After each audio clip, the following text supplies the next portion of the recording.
और बहनों, DM astrology में आप सभी का स्वागत है। आज हम वर्षफल की श्रृंखला में 2022 के वर्षफल की संख्या में आज हम मकर राशि पे बात करेंगे।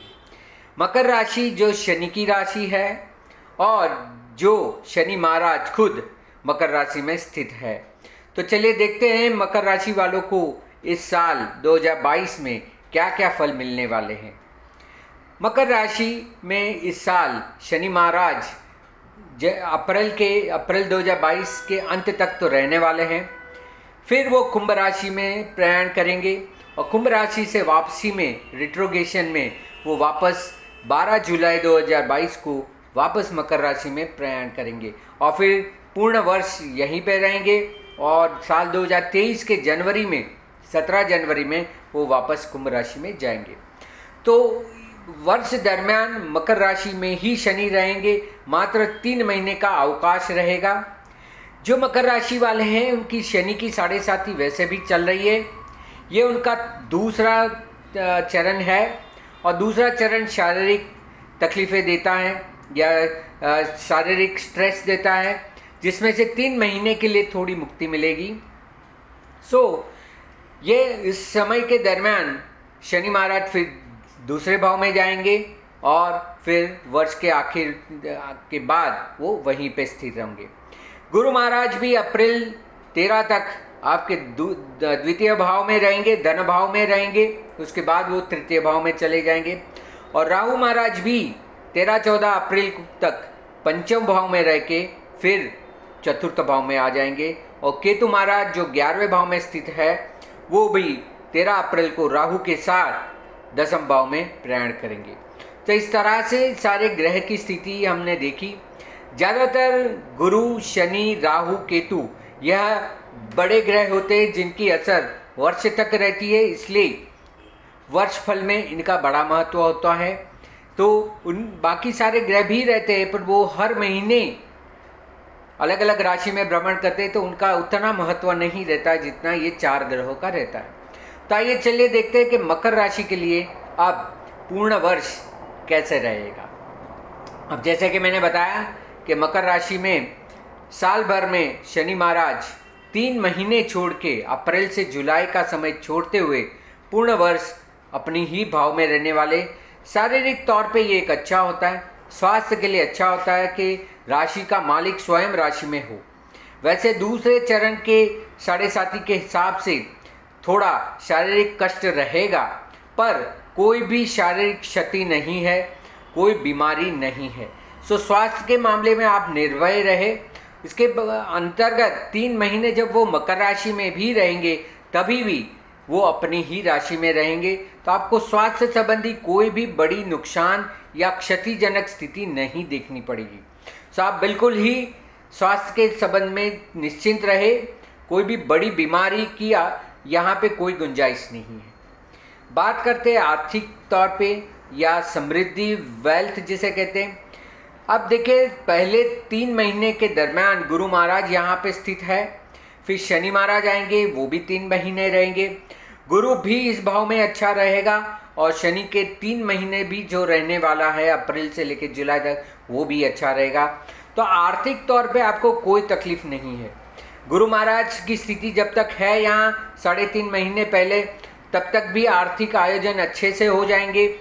आपके जो भी आर्थिक व्यवहार है वो अच्छे से संभले जाएंगे।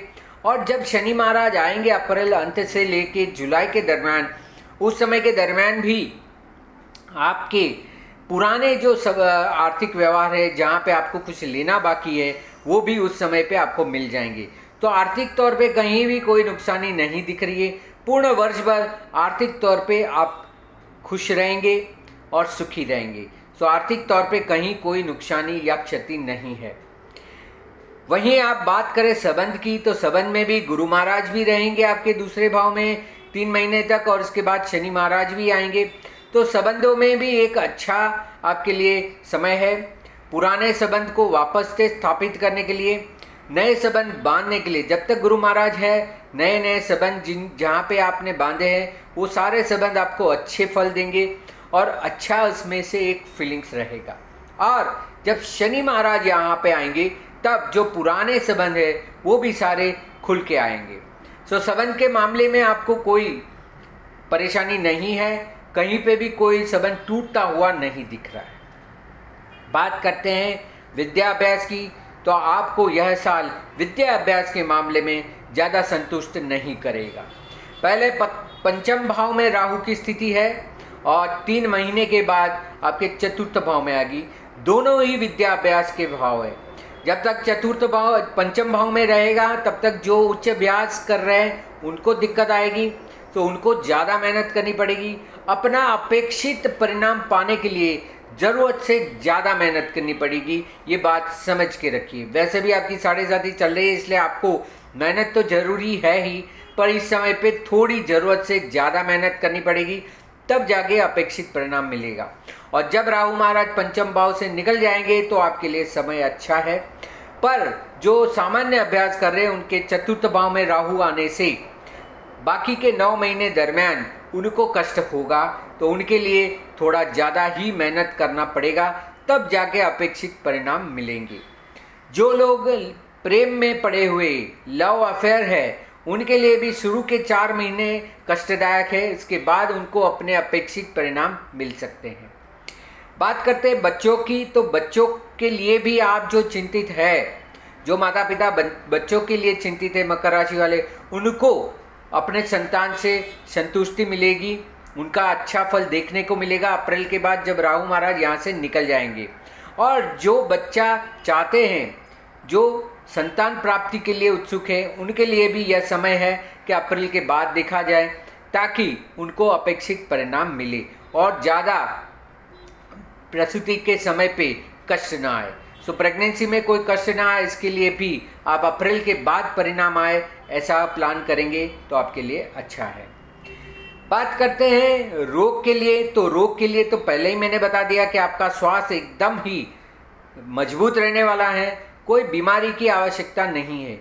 साधारण सी और सीजनल बीमारी हो सकती है जो घर में उपचार से ठीक हो सकती है, पर इसके लिए कोई बड़ी पीड़ा नहीं है। शनि चाहे पहले भाव में हो, चाहे दूसरे भाव में भी रहेगा, तो भी आपको बीमारी से कोई भी तकलीफ नहीं है। सो बीमारी से आपको पूर्ण मुक्ति है, कोई ज़्यादा शारीरिक कष्ट नहीं है। जो लोग नौकरी करते, नौकरी पेशा लोगों के लिए भी यह साल अच्छा है। अगर आप जॉब में कोई नौकरी में कोई बदलाव चाहते हैं तो आपको अच्छा बदलाव मिलेगा, पर यह आपको अप्रैल के पहले ले लेना है, क्योंकि फिर आपके 10वें भाव में केतु महाराज आ रहे हैं, जो आपको एक संतुष्टि नहीं देंगे। जिस कारण से आपने जो परिवर्तन करना चाहते हैं या परिवर्तन किया है जॉब का, उसमें संतुष्टि नहीं मिलेगी। तो ज़रूर आप पहले 3 महीने में अगर कोई जॉब बदलाव की स्थिति चाहते हैं तो ले लीजिए, उसके बाद थोड़ा कष्टदायक होगा और अपेक्षित रिजल्ट नहीं मिलेगा। उस कारण से उसके पहले ही अगर आप ले लेते हैं परिणाम, तो आपके लिए अच्छा होगा। बात करते हैं मैरिज के लिए। जो लग्न उत्सुक है उनके लिए भले विलंब है, पर लग्न जीवन के लिए अच्छा समय है। गुरु जब दूसरे भाव में है तभी भी संबंध बांधने के लिए अच्छा है, और तीसरे भाव में आने के बाद अप्रैल के बाद वो ज़्यादा उचित फल देगा। सो अप्रैल के बाद जो लग्न उत्सुक युवक युवती है उनके लिए ये श्रेष्ठ समय है। लग्न के लिए आगे बढ़ने के लिए, कोई बातचीत चल रही है तो उसमें निर्णय लेने के लिए ये उचित समय है। जिनका जो लोग वैवाहिक है और लग्न जीवन में कुछ न कुछ विलंब हो रहा है या कोई ना कोई कष्ट आ रहा है, विचारों में मतभेद आ रहा है, लग्न जीवन का पूर्ण सुख नहीं भोग रहे, उनके लिए भी अप्रैल के बाद एक शांति का समय है, जहाँ पे उनको लग्न जीवन में स्थिरता मिलेगी और शांति मिलेगी। तो आपके लिए भी लग्न जीवन में अच्छा समय है। बात करते हैं विदेश गमन की या विदेश में स्थिर होने की, तो विदेश गमन या विदेश में स्थिरता का पूर्ण समय है। आप पूर्ण प्रयास करें, चाहे शनि का मकर में हो या कुंभ में हो, आपके लिए फ़ायदा है। वैसे भी शनि के 7.5 में हम उपाय के तौर पे भी कहते हैं कि यदि आप स्थानांतर करते हैं, छाया मार्तम शंभुतम, कहते हैं कि जिनकी छाया मात्र थे, शिव भी हिमालय कैलाश छोड़ के हिमालय आए थे। सो वैसे अगर आप भी कोई स्थानांतर करना चाहते हैं चाहे आपके परदेश में हो या विदेश का योग हो, आपके लिए समय है। और या तो मुसाफरी करनी है या तो वहाँ पे स्थिर होना है, तो आपके लिए समय उचित है, आप बिल्कुल कर सकते हैं, कोई रुकावट नहीं है। बात करते हैं जो बिजनेस और प्रोफेशन करते, जो अपने व्यवसाय में है और जो अपना प्रोफेशन कर रहे हैं, उनके लिए भी यह समय संतुष्टकारक अप्रैल तक रहेगा। उसके बाद जो केतु महाराज दसम भाव में होंगे, आप व्यापार करेंगे, व्यवसाय रहेगा, तो इसमें जो चाहिए वो मन की शांति या उसका एक अनुभूति नहीं होगी। केतु ऐसा है जिनकी कोई इंद्रिय न होने पे आपको वो अनुभूति नहीं दे सकता। अनुभूति नहीं होगी, इसका यह कारण नहीं है कि आपको मिलेगा नहीं। जो भी व्यापार में वृद्धि करनी है, नए जगह पे बिजनेस को स्थिर करना है, व्यापार बढ़ाना है या व्यवसाय में कुछ नए क्लाइंट चाहिए, तो उसका प्रयास आपको अप्रैल के पहले कर लेना है, ताकि आगे चल के आपको कोई तकलीफ न हो। व्यापार और व्यवसाय में बाकी का 9 महीना है वो थोड़ा असंतुष्ट जैसा रहेगा, पर काम बनते रहेंगे, काम में कोई रुकावट नहीं है, खाली उस तरह का आपको अंदर से अनुभूति नहीं मिलेगी। बात करते हैं इन्वेस्टमेंट की, तो यह इन्वेस्टमेंट के लिए अच्छा समय है। गुरु के दूसरे भाव के स्थिरता में और तीसरे भाव के स्थिरता में भी आपको जो भी इन्वेस्टमेंट करना है, कोई भी जगह पे आपको रोकाण करना है, उसके लिए अच्छा समय है। आप तबक्के से एक के बाद सिस्टमेटिक जो रुकान होता है उस हिसाब से करें। स्पेक्यूलेशन का इस साल में कोई योग नहीं है, तो आकस्मिक धन लाभ की कामना न करें। जो कर रहे हैं वो लंबे अरसे का प्लानिंग करके रोकान करें, इन्वेस्टमेंट करें। खर्च के लिए कोई बड़ा योग नहीं है, ना ही कोई नुकसान दिख रहा है, ना कोई खर्च है।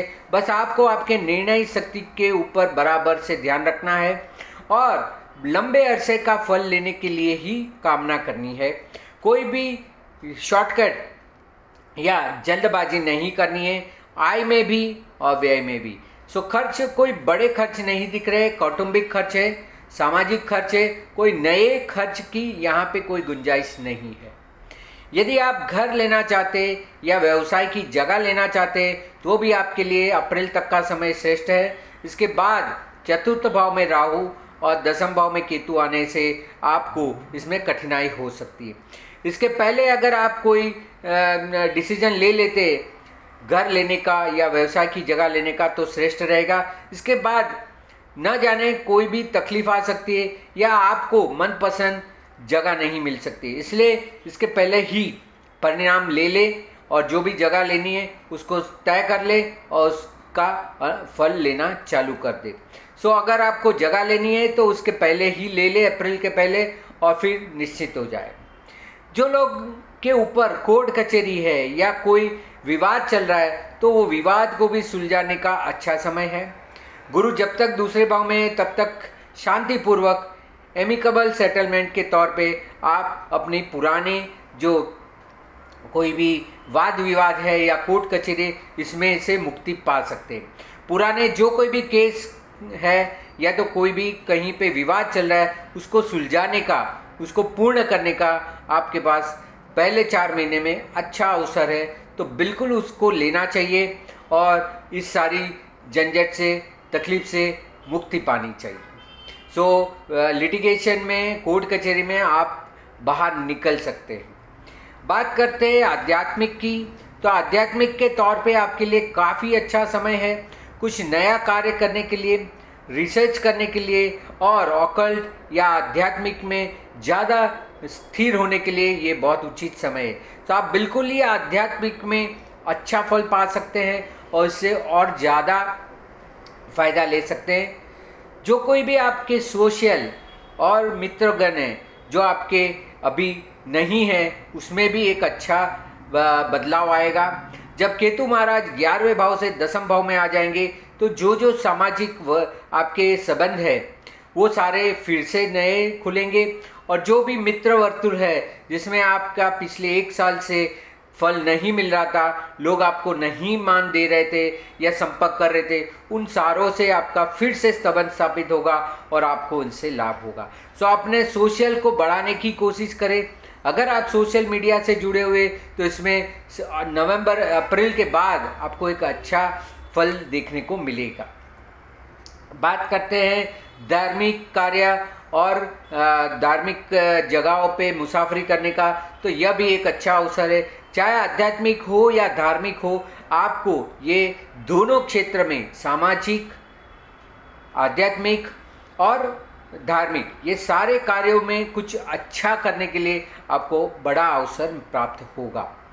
उपाय के तौर पे, एक रेमेडी के तौर पे पूर्ण वर्ष भर आप शनि की उपासना करें, शनि का मंत्र करें और ज़्यादा से ज़्यादा आप दान पुण्य करें, क्योंकि शनि नहीं चाहता कि कोई उसको प्रेज करे, शनि चाहता है बस सेवा करे। सो आप गरीबों का, ज़रूरतमंदों का, जो कोई भी कमज़ोर है उनकी मदद करें। नियम बनाएं, हर शनिचर के दिन आप कुछ न कुछ दान पुण्य का काम करेंगे और इससे आपको अच्छा फल मिलेगा। देखिए, किसी कामना के साथ नहीं करना चाहिए। मैं आपको कोई लालच या कोई प्राप्ति के लिए नहीं बोल रहा हूँ, पर आपसे जितना हो सकता है उतना सेवा का कार्य करें। इससे शनि महाराज अच्छे प्रसन्न होते और कुछ नहीं तो मन को अच्छी शांति मिलती है। तो जरूर कोई भी उपाय के तौर पे एक नियम बना ले और पूर्ण वर्ष भर इसका पालन जरूर करें। जो लोग नाम और प्रसिद्धि की दुनिया में हैं, राजकारण में हैं, उनके लिए यह साल अप्रैल के बाद थोड़ा कष्टदायक है। जब केतु महाराज आपके 10वें भाव में आ जाएंगे तो नाम, प्रतिष्ठा, यह सब होते हुए भी आपको उसकी प्राप्ति नहीं दिखेगी और जो कोई भी आप कार्य कर रहे हैं आपको लगेगा कि इसका अप्रिसिएशन क्यों नहीं हो रहा है, इसका फल क्यों नहीं मिल रहा है। सो ऐसा भी हो सकता है। सो इसलिए दुखी होने की जरूरत नहीं है। नाम प्रसिद्धि ना मिले तो भी अपने कार्य चालू रखें। जैसे मैंने बोला, आध्यात्मिक, सामाजिक और धार्मिक कार्यों में लगे रहे, अपनी ओर से कार्य करते रहे। यह साल में कोई घटना, दुर्घटना, अकस्मात का भी योग नहीं है, तो चिंतित होने की जरूरत नहीं है। कोई भी बड़ी दुर्घटना, बड़े कोई घटना होने का योग नहीं है, तो आप निश्चित रहें और मन को शांत रखें। ना ही इस साल पे कोई बीमारी या कोई हॉस्पिटल या इलाज की बड़ी ज़रूरत होगी। जो कोई भी बीमारी होगी भी, वो भी सूक्ष्म समय के लिए आएगी और आप उसका इलाज अपनी ओर से ही कर सकते। इसके लिए कोई बड़ा उपचार की आवश्यकता नहीं है। तो इस तरह से पूर्ण वर्ष दरमियान अपने कामकाज पे ध्यान रखें, धार्मिक कार्य और सेवा का कार्य बनाए रखें, स्वास्थ्य के लिए ज़्यादा फिक्र मत करें और अपने आप को कार्य में लगाए रखें। यही 2022 का आपका संदेश है। अधिक जानकारी के लिए आप मुझे यहाँ पे दिए हुए व्हाट्सएप नंबर पे संपर्क कर सकते हैं, मार्गदर्शन पा सकते हैं। मुझसे जुड़ने के लिए आप फेसबुक में जुड़ सकते हैं, धर्मेश मेहता, या मेरी वेबसाइट www.dmastrology.com में भी अधिक जानकारी प्राप्त कर सकते हैं। आशा रखता हूँ कि यह वीडियो आपको जरूर पसंद होगा। मेरी चैनल DM एस्ट्रोलॉजी को जरूर सब्सक्राइब करें, लाइक करें और अन्यों के साथ शेयर करें। इसी उम्मीद के साथ धन्यवाद, नमस्कार।